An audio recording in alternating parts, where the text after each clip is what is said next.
Pripyat, Ukraine, saa 7:23 usiku. Siku ni Aprili 26 mwaka 1986. Usingizi wa mji wa wafanyakazi wa kiwanda cha nyuklia ulivunjwa na mlipuko uliobadilisha historia ya dunia. Katika sekunde chache, kinu namba 4 cha kiwanda cha nyuklia cha Chernobyl kililipuka, si tu kwa nguvu ya nyuklia, bali pia kwa nguvu ya kisiasa, kijamii na kimataifa. Mji wa Pripyat uliokuwa umejengwa mahususi kwa wafanyakazi wa kiwanda hicho hawakuamshwa na sauti ya tahadhari. Badala yake, watoto waliendelea kwenda shule, wazazi wakaenda kazini, na anga ilikuwa tulivu, ikiwa na miale isiyoonekana ya mauti, yani mionzi ya nyuklia. Kile kilichoanza kama jaribio la kiufundi linalokusudiwa kuboresha usalama kiligeuka kuwa jaribio la hatari la kisiasa. Wahandisi, chini ya shinikizo la mamlaka za kisiasa kutekeleza ratiba ya jaribio, walizima mifumo ya dharura na kupuuza ishara ya hatari. Mitambo aina ya RBMK-1000 iliyobuniwa katika enzi za uliokuwa utawala wa Kisovieti ilikuwa na dosari kubwa za kiusalama, lakini kwenye mfumo uliotawaliwa na propaganda badala ya ukweli wa kisayansi, wasiwasi wa wahandisi wachache haukuwa na nafasi. Mlipuko huo haukuwa ajali tu, ulikuwa ni matokeo ya mfuatano wa makosa ya kibinadamu, uongo wa kitaasisi na ukosefu wa uwazi wa kisiasa. Miongoni mwa walioitwa kwanza walikuwa wazimamoto wa Pripyat, waliovaa mavazi ya kawaida ya kuzima moto bila hata ya vifaa vya kujikinga na mionzi hatari ya nyuklia. Walipambana na moto kwa mikono mitupu. Wengi wao walikufa ndani ya siku chache baada ya kutekeleza majaribio haya ya kuzima moto wa nyuklia, wakiwa na majeraha ya ndani yasiyoonekana kwa macho, lakini ya kuchoma hadi mifupa kusagika. Baadaye makumi ya maelfu waliotajwa kama liquidators waliletwa kusafisha eneo hilo, wengine kwa hiari, wengine kwa amri ya jeshi la uliokuwa Umoja wa Jamhuri ya Kisovieti.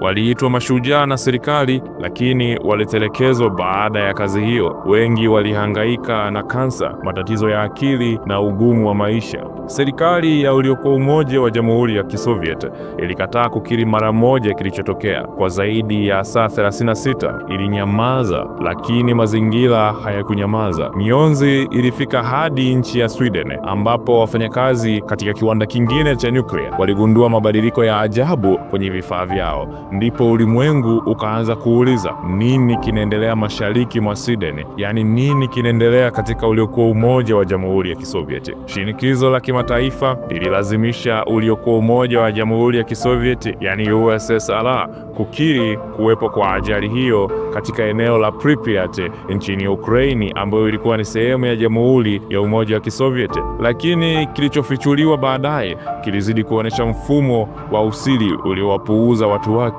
Ukweli wa ajali hiyo ulikatiza mstari wa propaganda na kuanika udhaifu wa dola ya kisiasa iliyokuwa inaonekana kuwa imara zaidi kuliko dola nyingine duniani. Kwa miaka mingi baada ya tukio hilo la Chernobyl, watoto katika maeneo mbalimbali ya Ukraine, Belarusi na hata Urusi yenyewe walianza kuugua kansa ya tezi ya koo. Watoto wengine walizaliwa na kasoro nyingi kama kukosekana kwa baadhi ya viungo. Mamilioni walihamishwa kutoka maeneo yao, wakabeba si tu mizigo yao ya kijamii bali pia ya kisaikolojia. Leo shirika la afya duniani WHO linakadiria kuwa maelfu walipata maradhi ya mionzi, lakini wengine wanasema idadi hiyo inazuiliwa makusudi kwa sababu za kisiasa na shirikisho la Urusi ambalo linaongozwa na rais wa Urusi wa sasa, Vladimir Putin. Tukio la Chernobyl halikubadilisha tu maisha ya wakazi wa Pripyat, lilibadilisha mwelekeo wa nishati duniani kote. Katika miaka 1990, mataifa kama Ujerumani, Sweden yalijadili kupunguza utegemezi wao katika nishati hii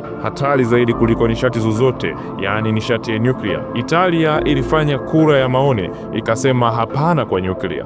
Hata Marekani ilikumbwa na hofu mpya. Zaidi ya yote, Chernobyl ilikuwa kichocheo cha mabadiliko ya kisiasa. Kiongozi wa uliokuwa Umoja wa Jamhuri ya Kisovieti, yani USSR kwa wakati huo, Comrade Mikhail Gorbachev, alikiri baadaye kuwa ajali hiyo ilikuwa kichocheo kikuu cha kuanguka kwa muungano huo uliokuwa muungano wenye nguvu zaidi duniani. Sera ya glasnost, yani uwazi, ilizaliwa si kwa hiari, bali shinikizo la mionzi kutoka katika kiwanda hiki cha nyuklia, yaani Chernobyl, na baadaye katika mfumo mpya aliyouleta Gorbachev uliofahamika kama perestroika, yaani mfumo wa uwajibikaji, pia ulikuwa ni sehemu iliyochochewa na ajali hii katika kiwanda cha Chernobyl katika jiji la Pripyat nchini Ukraine. Leo Pripyat ni mji wa roho, majengo yaliyotelekezwa, michezo ya watoto iliyosalia uwanjani na mabaki ya maisha yaliyokatishwa ghafla vimegeuka kuwa vituo vya kihistoria. Watalii sasa wanatembelea Chernobyl wakiwasha kamera zao pale ambapo mionzi iliwasha kifo, lakini nyuma ya picha hizo ni simulizi ya maelfu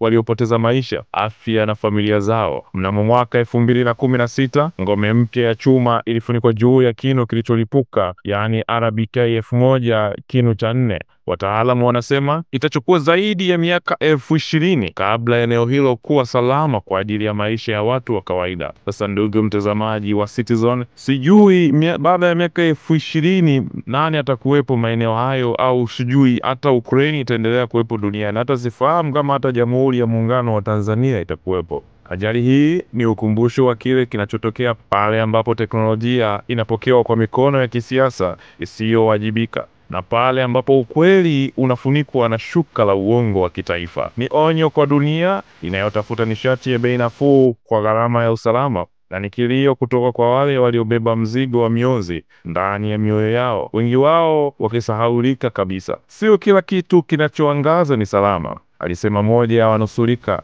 miaka kadhaa ya baadaye. Ndugu mtazamaji wa Citizen, tunakukumbusha uendelee kuwa mfuasi wetu, yaani usubscribe na kutoa maoni yako juu ya makala zetu mbalimbali zinazokuijia.